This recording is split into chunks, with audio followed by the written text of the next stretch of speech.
So students, आज जो हम लोग टॉपिक करेंगे steps in trading and settlement procedure. देखिए, आपको पता है कि शेयर्स खरीदे बेचे जाते हैं कैपिटल मार्केट में। तो अगर मान लीजिए कि आपको ट्रेडिंग करनी है तो इसका क्या प्रोसेस है, मतलब पहले क्या क्या स्टेप्स लेंगे, आप किस तरह से इसको करेंगे। तो देखिए, इसके लिए हम एक एक स्टेप समझते हैं। पहले हम सबसे पहले क्या करेंगे, जैसे सपोज करो किसी को ट्रेडिंग करनी है, ऑनलाइन ट्रेडिंग करनी है या शेयर्स खरीदने बेचने हैं, तो सबसे पहले उसको ना ब्रोकर सेलेक्ट करना। अब आप कहेंगे कि सर ब्रोकर कहाँ से सेलेक्ट करें। देखो, बहुत सारे तरीके हैं। जो उसमें से बेसिक तरीका है कि कई लोग क्या करते हैं, अपने रिलेटिव से बात करते हैं, क्योंकि देखो कोई भी मोटिवेट तभी होता है जब वो रिश्तेदारी में या अपने फ्रेंड सर्कल में कोई खरीद रहा होता है, शेयर बेच रहा होता है। तो उससे बात होती है उसकी, तो उससे बोल सकता है कि भाई आपका जो भी ब्रोकर है, क्या मैं भी, मुझे भी रिकमेंड करो कोई अच्छा ब्रोकर जो मुझे मदद कराए शेयर्स को खरीदने बेचने में।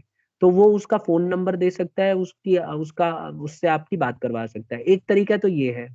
दूसरा तरीका है, आपके पास ऑनलाइन बहुत सारे ब्रोकर्स अवेलेबल होते हैं। तो वो आप with the help of computer you easily find out various brokers जो कि रजिस्टर्ड होते हैं सेबी के द्वारा। तो यू कैन फाइंड आउट।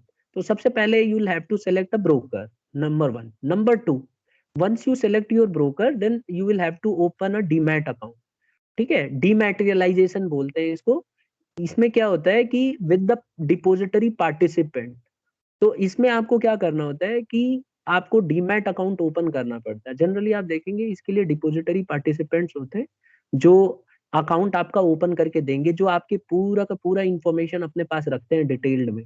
ठीक है, वो सारा का सारा रिकॉर्ड अपने पास रखते हैं कि आपने कितने शेयर्स खरीदे, कितने बेचे। तो वो लोग आपको डीमैट अकाउंट ओपन करवाएंगे। जनरली इसका एक और तरीका है, जैसे आप बैंक में अपना सेविंग अकाउंट अगर आपने ओपन किया हुआ है, तो उसी में आप जब फॉर्म भरते हो ना अकाउंट ओपन करने के लिए बैंक में, तो आप देखना उसमें एक नीचे लिखा रहता है सेविंग अकाउंट और उसी के साथ लिखा रहता है डीमैट अकाउंट।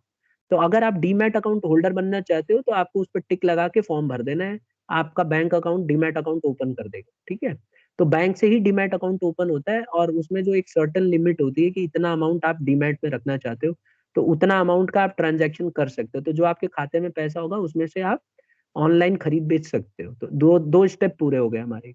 तीसरा होता है, जब आपने डीमैट अकाउंट ओपन करा लोगे तो आप ऑर्डर प्लेस कर सकते हो परचेज करने के लिए या सेल करने के लिए अपने ब्रोकर के साथ। ठीक है, अब ब्रोकर जनरली आप देखोगे बैंक की तरफ से ही होते हैं ब्रोकर्स। तो अगर आप देखो प्लेस, आप ऑर्डर प्लेस कर सकते हो। अगर आपने इंडिविजुअल ब्रोकर चुना हुआ है तो आपको वो कॉन्टैक्ट नंबर देते हैं। ठीक है, और आजकल इतना बिजी शेड्यूल होता है उनका कि वो कॉन्टैक्ट नंबर की जगह अपनी आईडी दे देते हैं। और अपना उनका एक अलग से, आप आज की डेट में तो अपने अलग से एक ऐप भी होता है उनका। उस ऐप में आपको जाना है, वो आप रजिस्टर्ड होगे, पासवर्ड आपको सब पता होगा। तो आप जाके वहां पे ऑर्डर प्लेस कर सकते हो। ठीक है, तो प्लेसिंग ऑर्डर फॉर परचेज और sale of securities with the broker, ये आप कर सकते हो। अगर आजकल देखो बहुत सारे ऐप्स होते हैं ना, हम ऐप के थ्रू आजकल ट्रांजेक्शन करते हैं। तो वो ऐप बेसिकली यही काम करते हैं, आपको शेयर्स खरीदने बेचने में मदद करते हैं। इस तरह के बहुत सारे ऐप्स हैं जो आप लॉग इन करके आपके मोबाइल फोन पे गूगल प्ले स्टोर में जाओगे तो बहुत सारे ऐप्स मिलते हैं, जैसे ग्रो ऐप है। इसी तरह से और भी बहुत सारे ऐप है। तो उनको ओपन करने के बाद आपको आपके जो जो डिटेल्स मांगेंगे आपको भरना होता है, और उसके बाद आपको ऑटोमेटिकली डिपॉजिटरी पार्टिसिपेंट्स वो आपका डीमैट अकाउंट ओपन कर देगा। और आप कभी भी शेयर्स को खरीद बेच सकते हो विद इन सेकेंड्स। तो ये काम हो सकता है। Execution of order through computer terminal, computer terminal के थ्रू भी आप ऑर्डर कर सकते हो with the help of computers. तो आप ये काम कर सकते हो। जब इतना कर लेते हो तो delivery of contract note to the investor. तो ऐसे में क्या होता है, जो भी डिलीवरी होती है आपकी मतलब जो भी इंफॉर्मेशन होती है वो कॉन्ट्रैक्ट नोट इन्वेस्टर तक चला जाता है, which contains details regarding name of the security, कितने सिक्योरिटी आपने खरीदे बेचे, किस रेट पे खरीदा, किस रेट पे बेचा, ये सब इंफॉर्मेशन रहती है। और फिर affecting changes in the demand, जो भी आप कर रहे हो, ट्रांजैक्शन करोगे, उसका सारा का सारा रिकॉर्ड डीमैट अकाउंट पे रिकॉर्ड होता रहेगा। और लास्ट में making receiving payments of the money, फिर आपके पैसे आपके खाते में चले आएंगे। और अगर आप शेयर्स खरीद रहे हो तो आपके खाते से पैसे कट के और शेयर्स के थ्रू परचेज हो जाएंगे। ठीक है, तो ये तो था हमारा एक स्टेप्स। ये आपको सातों स्टेप याद रखना है, मैं एक बार फिर याद दिला दूं। एनसीईआरटी के स्टेप्स हैं ये, उसी के हिसाब से आपको याद रखना है। एग्जाम में आ सकता है कि what are the steps of trading and settlement procedure. तो पहला स्टेप है सिलेक्शन ऑफ अ ब्रोकर, दूसरा है डीमैट अकाउंट ओपन करना, तीसरा है जब डीमैट अकाउंट ओपन हो जाएगा तो प्लेस कर सकते हो ऑर्डर, परचेज कर सकते हो, फिर एग्जीक्यूट कर सकते हो अपने ऑर्डर्स को कंप्यूटर टर्मिनल के थ्रू। उसके बाद डिलीवरी के जो इन्फॉर्मेशन है सब आपको मिल जाएगी। इसके बाद जो भी बदलाव करना चाहते हो, आप जो भी आपने खरीदा बेचा होगा, आपके डीमैट अकाउंट में चेंजेस आते रहेंगे। अगर आपने बेचा है तो पैसा आ जाएगा, खरीदा है तो पैसा कट के चला जाएगा। तो ये तो थे हमारे स्टेप्स। यहाँ तक क्लियर है सबको? Yes sir.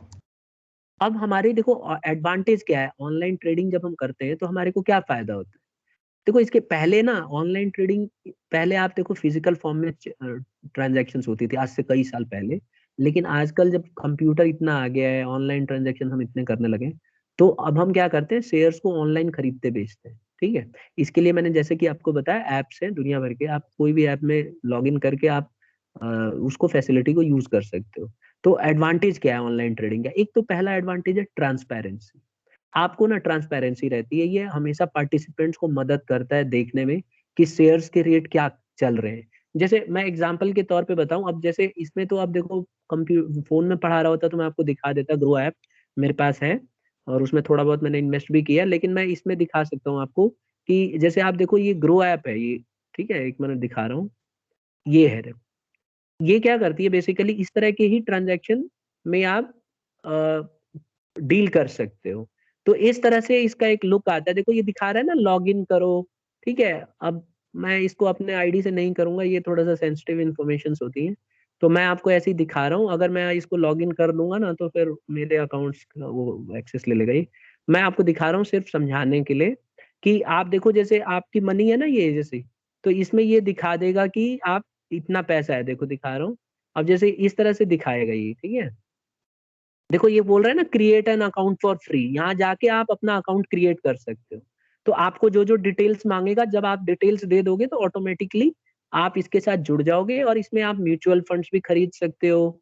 ठीक है, और फिक्स डिपॉजिट्स भी देखो, इंटरेस्ट रेट 6.7% है बजाज।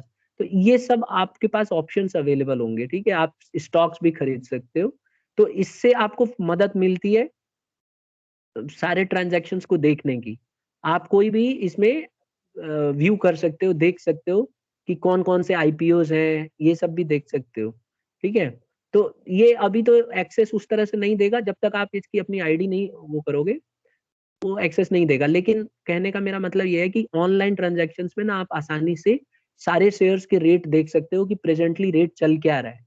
ठीक है, इसको आप क्रिएट करके और आप इसका एक्सेस ले सकते हैं। नहीं तो आप और भी बहुत सारे प्लेटफॉर्म है, आप सेबी की साइट पे जाके देख सकते हैं। ठीक है, सेबी की साइट आपको पता ही है, www.sebigovernment.in। तो यहाँ पे आप अपडेट्स देख सकते हो, लाइव अपडेट्स। ठीक है, तो आप कोई भी इंफॉर्मेशन आप इसमें चेक कर सकते हो। आई होप समझ में आ गया होगा यहाँ तक। Yes sir. ठीक है, ये देखो ये लेटेस्ट है। तो इसमें आप ना मतलब अभी तो खैर मैं दिखा सकता हूँ इसमें, अगर आप इसमें अगर आप जाके लाइव देखोगे ना, न्यूज न्यूज में भी आता है, न्यूज बुलेटिन में भी आता रहता है शेयर्स के रेट क्या चल रहे हैं क्या घट रहे हैं। तो लाइव अपडेट्स स्टॉक एक्सचेंज का आपको मिल जाएगा। ठीक है, मैं एक बार कोशिश कर रहा हूँ क्योंकि अभी शेयर मार्केट तो खुली हुई है, तो लाइव अपडेट्स देख सकते हो।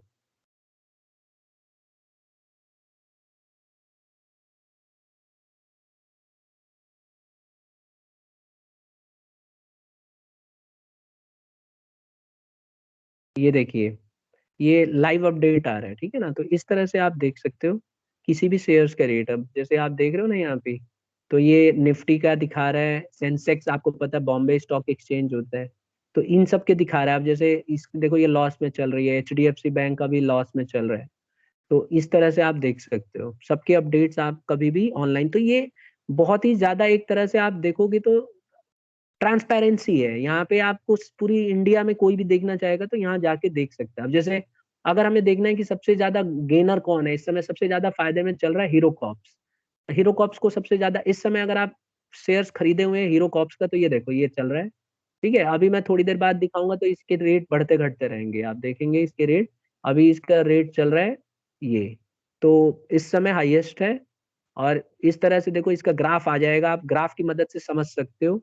अगर आप देखो सुबह मॉर्निंग में स्टार्ट हुआ था तो कितना था, 2620 रुपए था। और इस समय शेयर का रेट कितना हो गया है, 2706 रुपए।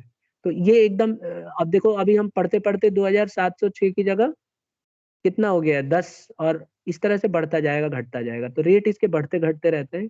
और ऑन द गो चलता है, मतलब एकदम लाइव अपडेट्स होते हैं इसके। तो इसी तरह से आप किसी भी शेयर का, आप कोई शेयर जो घाटे में चल रहे हैं उनका भी आप देख सकते हो।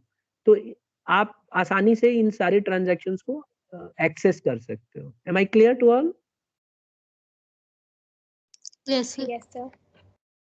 तो ट्रांसपेरेंसी है स्टूडेंट्स यहाँ पे। It allows the participants to view the prices of all the securities on a real time basis. Participants को अलाउ करता है कि वो आसानी से अपने ट्रांजैक्शंस को देख सकते हैं और देख सकते हैं कि उनके शेयर्स के रेट बढ़ रहे हैं कि घट रहे हैं, इजीली एक्सेस कर सकते हैं।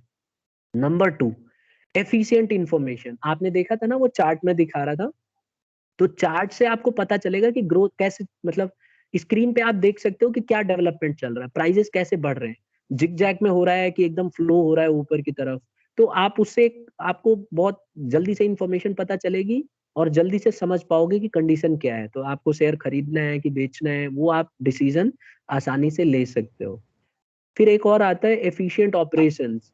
आपका ना समय, कीमती समय आपका बचा देगा। जैसे कि मैंने आपको बताया आजकल ऐप्स आए हुए हैं, तो ऑनलाइन ट्रांजैक्शन करने से मुश्किल से आपको 30 सेकंड लगेंगे डील करने में। बस आपको करना क्या है, शेयर मार्केट जो आपका ऐप होगा, जो आपको एक्सेस दे रहा है, उसे जैसे ही ओपन करेंगे आपके पूरा खुल जाएगा कि ये शेयर आपने खरीदा है, इतने का खरीद रखा है और अभी इस समय रेट इतना चल रहा है। तो अगर आप उसे इमीडिएटली बेचना चाहेंगे तो तुरंत हाथों हाथ आप उसको बेच सकते हो। तो ये इसका फायदा है। It will take very less time और आपका एफर्ट भी ज्यादा नहीं लगेगा। इनफैक्ट अगर आप किसी मीटिंग में और किसी ने 2 मिनट का रेस्ट दे दिया या 1 मिनट का टाइम दे दिया बीच में, तो 1 मिनट के अंदर ही अपने शेयर को खरीद बेच सकते हो, इतना कम समय लगता है। तो ये एफिशिएंट ऑपरेशन है। It reduces time, cost and effort. बहुत कम समय लगता है, बहुत मेहनत भी कुछ नहीं लगती। फिर आता है एक और एडवांटेज इसका, वाइड कवरेज। देखो, people from all over the world can participate in buying and selling of securities by sitting in front of a computer. Suppose you have purchased shares of some company and you somehow you are not available at home, then you can access it on your computer, or say you can also access on your mobile phone. What you have to do is you have to just open your website, or say if you're using some app, then you can open your app and then you can easily see all the informations regarding your shares, what is the performance of your share, and you can immediately sell or purchase those shares. तो आप आसानी से ये काम कर सकते हो। तान्या, इसको क्लोज कर लो बेटा, म्यूट म्यूट कर लो, अनम्यूट है आपकी वॉइस। ठीक है, तो ये हम कर सकते हैं। फिर आ जाता है सिंगल प्लेटफॉर्म। देखो यहाँ पे क्या है कि सिंगल प्लेटफॉर्म होता है। जितने भी ट्रेडिंग है ना, पूरे ऑल ओवर द वर्ल्ड फैले हुए हैं, तो आप एक जगह से, मतलब सारा का सारा एक्सेस यहीं से होता है। आप पूरे वर्ल्ड की मार्केट देख लो, तो सबका एक्सेस एक ही जगह से होता है। तो इसीलिए हर एक, कहीं भी आप जाओगे, कहीं भी ट्रांजैक्शन करोगे, तो आपको ट्रांजैक्शन सिमिलर मिलेगा। तो ऐसा नहीं है कि अलग अलग नहीं मिलेगा, सबके डेटा एक साथ शेयर किए जाते हैं और सबके डेटा एक साथ ही जाते हैं। तो इसीलिए ये सिंगल प्लेटफॉर्म है जहां से इंफॉर्मेशन जाती है। तो ऑनलाइन ट्रेडिंग बहुत अच्छा ऑप्शन है और लोग इसको यूज करते हैं। तो यहाँ तक समझ में आ गया सबको? Yes. ठीक है, अब हम आ जाते हैं डीमैटेरियलाइजेशन एंड डिपॉजिटरी सर्विसेज। देखो ये बहुत इंपॉर्टेंट चैप्टर है, मतलब टॉपिक है, इसको बहुत एग्जाम में आता है। सबसे पहले हमें समझना होगा कि डीमैटेरियलाइजेशन क्या होता है। देखो, और depository is an organisation where the securities of the share holders are held. देखो सबसे पहले दिमाग में आता है डिपॉजिटरी। डिपॉजिटरी एक ऑर्गेनाइजेशन हो सकती है जहां पे सिक्योरिटीज, शेयर होल्डर्स के सिक्योरिटीज को इलेक्ट्रॉनिक फॉर्म में रखा जाता है शेयर होल्डर्स के रिक्वेस्ट से। और कौन मदद करता है? तो आंसर है डिपॉजिटरी पार्टिसिपेंट मदद करते हैं। जो डिपॉजिटरी पार्टिसिपेंट्स होते हैं वो हमें मदद करते हैं कि हम शेयर्स को डिपॉजिटरी तक सेफ रखें, इलेक्ट्रॉनिक फॉर्म में रखें। ठीक है। अच्छा, डिपॉजिटरी सिस्टम एक ऐसा सिस्टम है जिसमें सिक्योरिटीज को डिपॉजिटरी अकाउंट में रखा जाता है, और ये बिल्कुल वैसे ही है जैसे बैंक हमारे खाते को, पैसे को बैंक में रखता है ना, वैसे ही डिपॉजिटरी हमारे ट्रांजैक्शंस को इलेक्ट्रॉनिक फॉर्म में अपने पास रखता है। एक तरह से यूं कह सकते हो कि ये इलेक्ट्रॉनिक रिकॉर्ड है।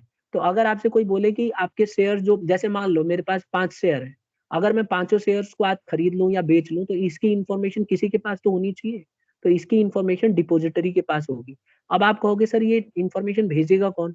तो ये इंफॉर्मेशन मेरा डिपॉजिटरी पार्टिसिपेंट जिसके साथ मैं ट्रांजैक्शन कर रहा हूँ, जैसे बैंक है, वो मेरा ये इंफॉर्मेशन शेयर करेगा। इसको एक चार्ट के थ्रू हम समझेंगे अभी। अभी इसमें ये देख लो कि जो डिपॉजिटरी सिस्टम है ये कह रहा है कि depository system leads the capital market towards scriptless trading through dematerialisation of securities.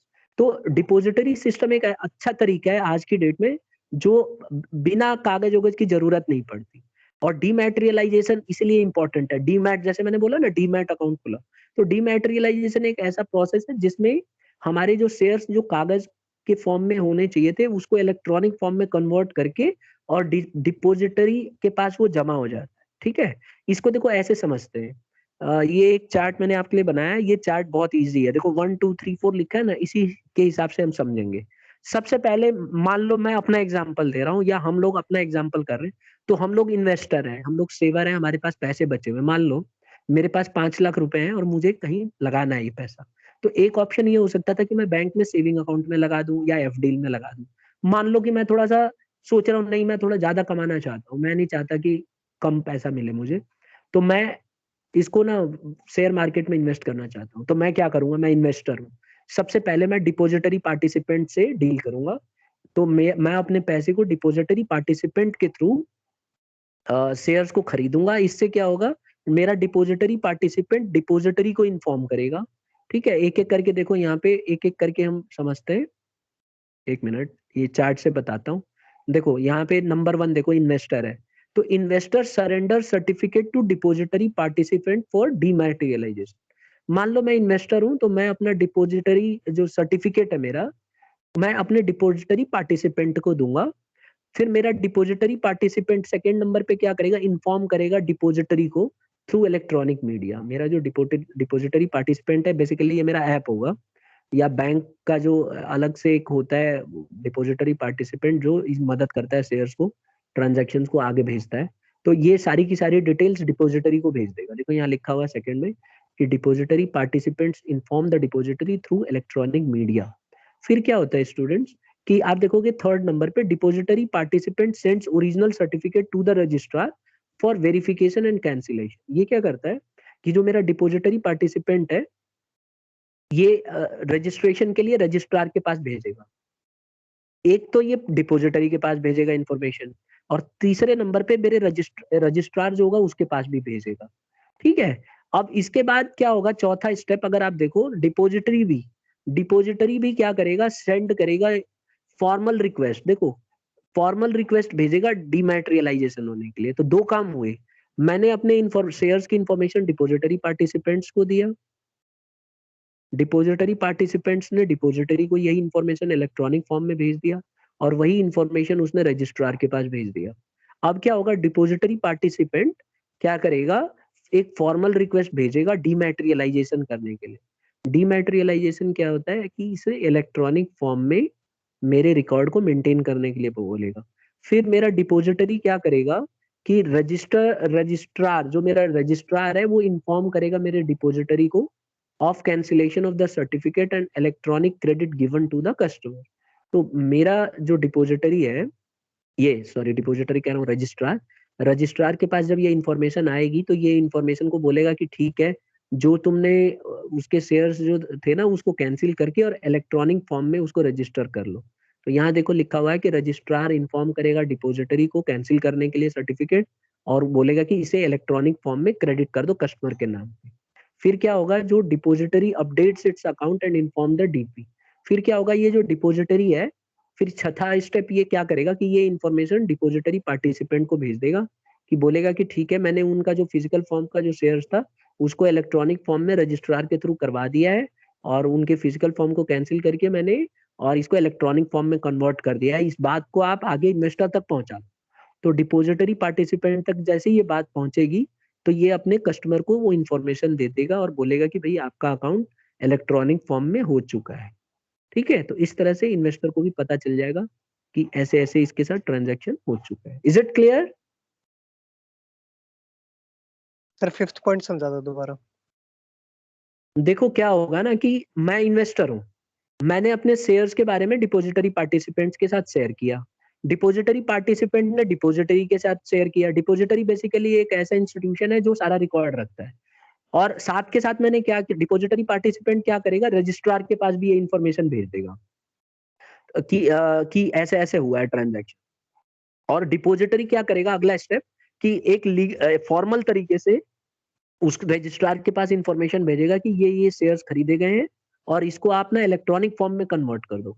फिर रजिस्ट्रार उसको देखेगा, वेरीफाई करेगा और फिर आगे डिपोजिटरी को बाद में भेज देगा और बोलेगा कि ठीक है, आपका जो फिजिकल फॉर्म था उसे कैंसिल करके और आप इलेक्ट्रॉनिक फॉर्म में उसका रिकॉर्ड मेंटेन कर लो, बिल्कुल सही है, सब कुछ सही है, परफेक्ट है। और फिर जैसे ये करेगा तो ये इंफॉर्मेशन ये अपने डिपोजिटरी पार्टिसिपेंट्स को दोबारा भेज देगा कि आप आगे इन्फॉर्म कर दो अपने इन्वेस्टर को कि ऐसे ऐसे, तो इन्वेस्टर को डिपोजिटरी पार्टिसिपेंट आगे इन्फॉर्म कर लेगा। Am I clear to all? Yes sir. अब देखो आपके दिमाग में ये आ रहा होगा कि सर डिपोजिटरी पार्टिसिपेंट तब से चले जा रहा है क्या ये?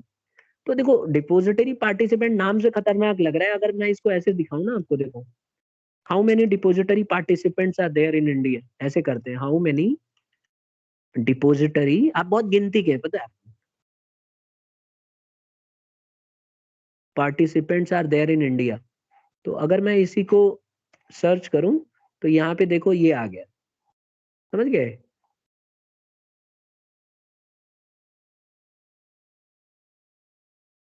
ये देखो यहाँ पे रजिस्टर्ड, यहाँ पे बहुत ज्यादा है, ये देखो डिपो यहाँ पे how many depository participants are registered with SEBI. तो अभी इस समय ये तो बहुत पहले का है डेटा, 1 मिनट में देखता हूँ, रुक जाओ।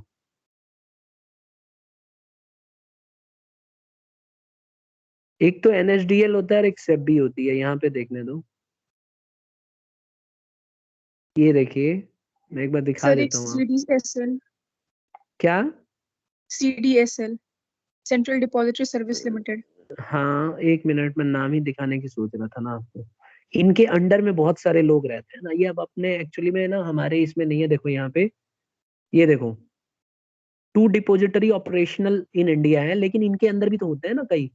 ये अगर आप देखो नेशनल सिक्योरिटी डिपोजिटरी लिमिटेड है एनएसडीएल, और एक है सीडीएसएल। तो अगर मैं एनएसडीएल की बात करूं ना, तो एनएसडीएल के अंदर आप देखोगे बहुत सारे पार्टिसिपेंट्स होते हैं अलग अलग से, वैसे हमारे सिलेबस से काफी अलग हटके, हमें इतना सब डिटेल में नहीं जाना, बस आप ये समझ लो कि डिपोजिटरी पार्टिसिपेंट्स सेलेक्टिव होते हैं, उनके वो लोग क्या करते हैं, शेयर्स को खरीद लेते हैं, मतलब उनके थ्रू लोग शेयर्स को खरीदते बेचते हैं और ये इंफॉर्मेशन आगे डिपोजिटरी तक पहुंचाते हैं। ठीक है, एक बार मैं जो डेटा चाह रहा हूँ ना, एक बार मैं थोड़ा सा और डिटेल सिंपल भाषा में निकालता हूँ। ये देखो, ये ज्यादा बेटर रहेगा आपके लिए। यहाँ देखिए डिपोजिटरी पार्टिसिपेंट्स, ये वाला डेटा चाहिए, ठीक है? ये आप जो देखोगे ना अभी स्क्रीन पे, ये उनकी लिस्ट है जो डिपोजिटरी पार्टिसिपेंट्स है। कितने हैं आप देखो,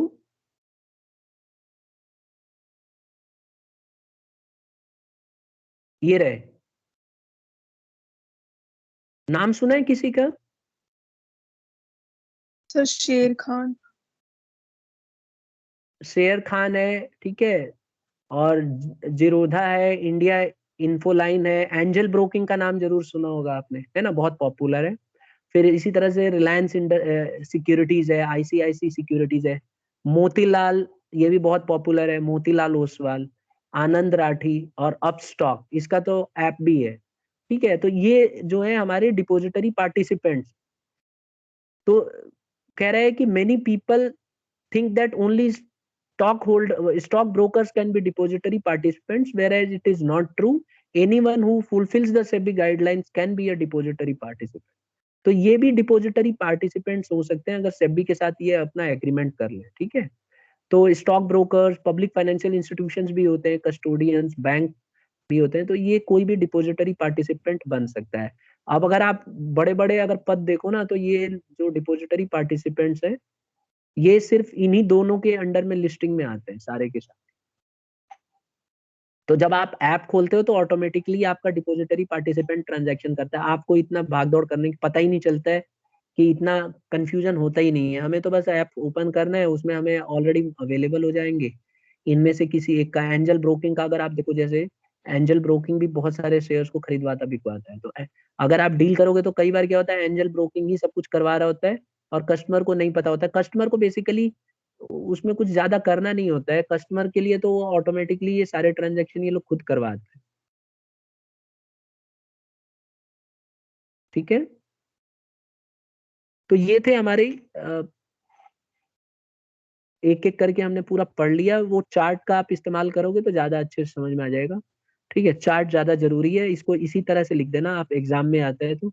कैसे करेंगे एक बार मैं फिर आखिरी बार बता रहा हूँ। इन्वेस्टर हम लोग हैं, हम लोग क्या करेंगे, शेयर्स की इन्फॉर्मेशन डिपोजिटरी पार्टिसिपेंट्स को देंगे। जो भी हमारा डिपोजिटरी पार्टिसिपेंट है वो इस इन्फॉर्मेशन को दो जगह शेयर करेगा। एक तो डिपोजिटरी को बताएगा। डिपोजिटरी कौन है? एक ऐसा इंस्टीट्यूशन जो सब रिकॉर्ड अपने पास मेंटेन करता है एक ऑफिस में, वो डिपोजिटरी होता है। तो वो इन्फॉर्मेशन वो आगे रजिस्ट्रार को भेज देगा, और depository participant at the same time वही इन्फॉर्मेशन रजिस्ट्रार को भी भेजेगा। रजिस्ट्रार एक ऐसा पर्सन है जो पूरा वेरीफाई करता है, देखता है कि शेयर सही है कि नहीं है, लीगल है कि नहीं। उसके बाद जब रजिस्ट्रार को ये इन्फॉर्मेशन मिल जाएगी शेयर्स के बारे में, तो वो डिपोजिटरी को दोबारा बोलेगा कि वो शेयर जो फिजिकल फॉर्म में थे उसे कैंसिल करके रिकॉर्ड कर लो, एक ऑनलाइन इलेक्ट्रिक रिकॉर्ड बनाओ इसका इलेक्ट्रॉनिक फॉर्म में, और इस बात की इंफॉर्मेशन आगे हैंड ओवर कर दो। तो डिपोजिटरी अपने पास सारा रिकॉर्ड रख लेगा, जैसे बैंक पैसा रख लेता है, और ये इन्फॉर्मेशन डिपोजिटरी पार्टिसिपेंट को भेज देगा। फिर डिपोजिटरी पार्टिसिपेंट यही बात इन्वेस्टर को बता देगा। तो जनरली इसमें फोन कर करके नहीं बताते हैं, वो ऑनलाइन होता है सब कुछ, तो बहुत जल्दी से हो जाता है। ठीक है, तो आपके फोन पे या आपके वेबसाइट पे दिखने लगेगा कि आपने इतने शेयर्स खरीद लिए, इतने बेच लिए, और ये बहुत जल्दी से होता है। ठीक है, बाकी सेबी के बारे में मैं डिटेल में पढ़ा चुका हूँ, इसमें मुझे कुछ नया नहीं बताना है, पूरा चैप्टर कंप्लीट हो गया है। तो आप अब पूछ सकते हो अगर कोई कंफ्यूजन है, कहीं पे आपको डाउट है तो।